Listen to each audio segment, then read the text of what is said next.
Black thunder हमारे time में हुआ था। क्या था और कैसा था पंजाब?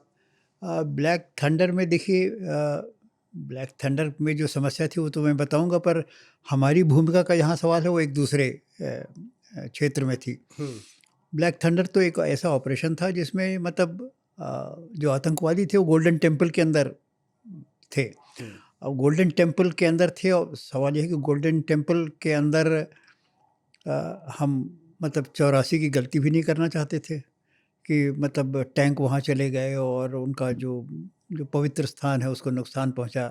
ये सब बातें, ये सब अवॉइड करके इसमें ज़िम्मेदारी दी गई थी नेशनल सिक्योरिटी गार्ड को, मुख्य रूप एनएसजी से को। हुँ, नेशनल सिक्योरिटी गार्ड को। गिल साहब अभी महीने भर पहले ही डीजीपी हुए थे, पर यह है कि ये पुलिस के नेतृत्व में एनएसजी और सीआरपीएफ, बीएसएफ वगैरह ये लोग सब लोग काम करेंगे।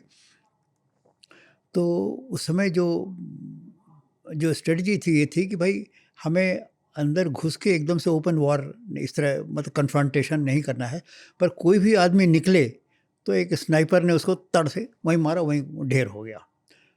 मतलब टेम्पल से बाहर वो जब तक अंदर हैं कमरे में हैं तब तक कोई भी आदमी निकले तो वो गोली बस चलती जाती थी। और इस तरह करते करते काफ़ी लोग उसमें मारे गए थे उनके। फिर बाद में जब उन्होंने देखा कि हम तो मतलब गोल्डन टेम्पल में एक जगह सिमट गए हैं, कहीं निकल नहीं सकते बाहर, बरामदे में नहीं जा सकते, खुले में नहीं जा सकते, तो फिर वो इतने ज़्यादा परेशान हो गए, फिर बाहर से उनके खाना-पीना आना बंद हो गया, वो लैट्रिन भी नहीं जा सकते, अपने टॉयलेट भी नहीं जा सकते, सब वहीं गंदगी अंदर होने लगी, बदबू होने लगी। हुँ, तो उससे जब वो घबरा गए तो फिर वो आखिर में एक दिन आके उन्होंने सरेंडर कर दिया। हुँ, तो ऑपरेशन ब्लैक थंडर एक लैंडमार्क इस मायने में माना जाता है कि आतंकवादियों पर विजय हुई बिना मंदिर में कोई नुकसान पहुंचाए, गोल्डन टेम्पल को बिना नुकसान पहुंचाए आतंकवादियों में।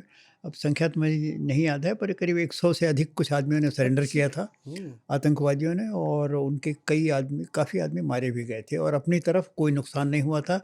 और ख़ास बात ये थी कि सारी चीज़ें प्रेस ने फुल्ली, प्रेस के लिए एक अलग गैलरी बना दी गई थी।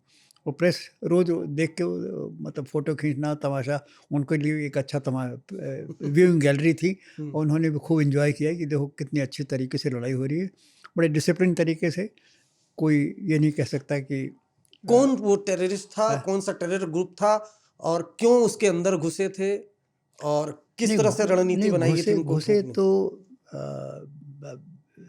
घुसे तो इसीलिए थे कि एक डीआईजी साहब थे, विर्क साहब थे, हुँ, वो उनको उनको गोली, वो कुछ पेट्रोलिंग का काम कर रहे थे, उनको गोली लग गई। तो हुँ, फिर सरकार ने सोचा भाई ये सब गोल्डन टेम्पल के अंदर घुस के ये सब तमाशा करते रहते हैं। अब हुँ, एक डीआईजी को भी गोली मारती, मरे नहीं वो, पर हुँ, उनकी काफ़ी चोट आ गई थी।